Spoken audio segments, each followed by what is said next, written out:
విజయవాడ ధర్నా చౌక్ వద్ద ఏపీ విద్యుత్ metre readers union ఆధ్వర్యంలో ఆందోళన చేపట్టారు. స్మార్ట్ మీటర్ల వలన రీడర్ల ఉపాధి పోతుందని ఆవేదన వ్యక్తం చేశారు. తమకు ఉద్యోగ భద్రతను కల్పించాలని డిమాండ్ చేశారు. లేదంటే రాష్ట్ర వ్యాప్తంగా ఉద్యమాన్ని ఉధృతం చేస్తామని హెచ్చరించారు.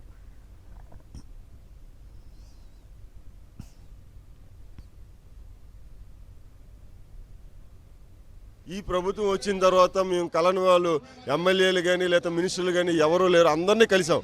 అందరూ ఏమన్నారంటే మీకు న్యాయం చేస్తాం, మీరు న్యాయం డిమాండ్ అని చెప్తున్నారు తప్ప కానీ ఒక పక్క స్మార్ట్ మీటర్లు బిగిస్తున్నారు, మాకు వచ్చే జీతాలు కూడా తగ్గిపోతున్నాయి. కావున మా డిమాండ్ ఏదంటే మీటర్ రీడర్లు అందరూ కూడా అర్హత తగ్గట్టు టెక్నికల్ ఫీల్డ్లో ఉంటే షిఫ్ట్ ఆపరేటర్లు గాను లేకపోతే ఏదైనా అలాగే ఎడ్యుకేటెడ్ అయితే కంప్యూటర్ ఆపరేటర్లు గాను లేదంటే హెవీ వీలర్ డ్రైవింగ్ లైసెన్స్ ఉన్న వాళ్ళందరూ కార్ డ్రైవర్ల కింద లేకపోతే హెల్పర్ల కింద కానీ పెట్టుకోవాలని చెప్పి మేము డిమాండ్ చేస్తున్నాం. ఈ డిమాండ్ మాత్రం మీరు ఎట్టి బస్సులో తేల్చకపోతే రేపు ఎల్లుండి కూడా ఇక్కడ జరుగుతుంది. అలాగే 29వ తారీఖు నుండి 3 కంపెనీల్లో ఉన్న మీటర్ రీడర్లు అందరూ కూడా విజయవాడ వచ్చి పెద్ద ఎత్తున పాల్గొని దీని డిమాండ్ని ముందుకు తీసుకుని వెళ్తాం.